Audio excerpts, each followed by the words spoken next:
Assalamu alaikum, I'm Aisha and you're watching Samaa News. Here are today's headlines. President Donald Trump said he has cancelled the planned military strikes against Iran after claiming that ongoing discussions with Tehran have reached the highest levels of the Iranian leadership.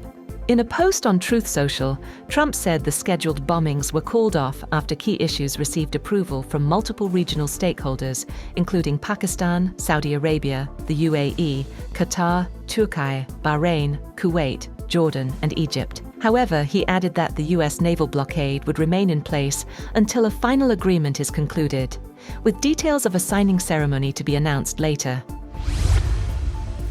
The United States and Iran have traded air attacks for a second straight day. The US military said its latest attacks targeted military surveillance capabilities, communication systems, and air defense sites across Iran, in response to what it called Tehran's unwarranted and continued aggression. Iran's Islamic Revolutionary Guard Corps said it had launched counterattacks on 18 US military targets at air bases in Kuwait and Bahrain, as well as the US Navy's Fifth Fleet in Bahrain. It later said it had also targeted the Al Azraq air base in Jordan for a second night running.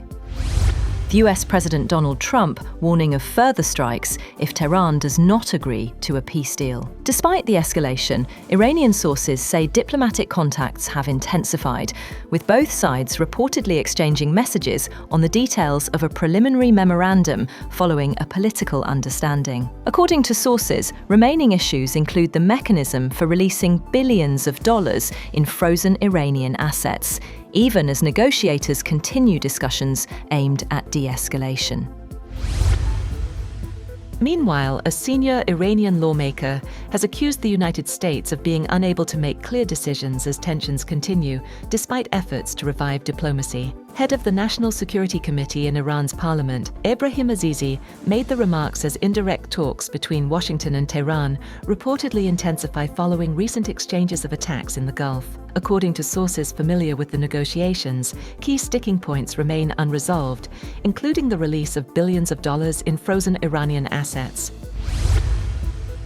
India has demanded an end to US military strikes on ships after 3 Indian sailors were killed in a tanker attack off the coast of Oman. The incident is part of Washington's ongoing operations targeting Iran-linked maritime activity, which India says has now affected multiple vessels carrying Indian crews. New Delhi says it has summoned a US diplomat to express strong concern and calls for an immediate halt to such actions, while reporting that several ships with Indian nationals have been hit this week. On the other hand, at least 16 people have been killed and dozens more injured in a wave of Israeli airstrikes and drone attacks across southern Lebanon. The deadliest strike hit a residential area in the city of Tyre, killing 8 people and wounding 32 others. The attacks come despite a ceasefire reached earlier this month and have intensified concerns about renewed regional escalation. Meanwhile, Hezbollah says it launched rocket attacks against Israeli forces near the border, while Lebanese President Joseph Aoun reiterated that lasting stability requires an Israeli withdrawal from Lebanese territory.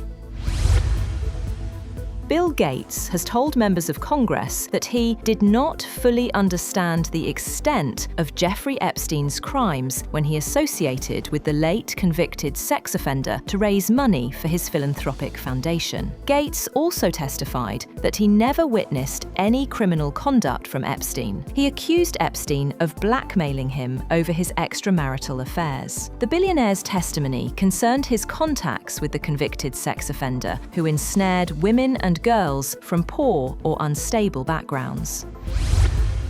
That's all for now. For more updates, visit www.samaa.tv. Thank you for watching Samaa News.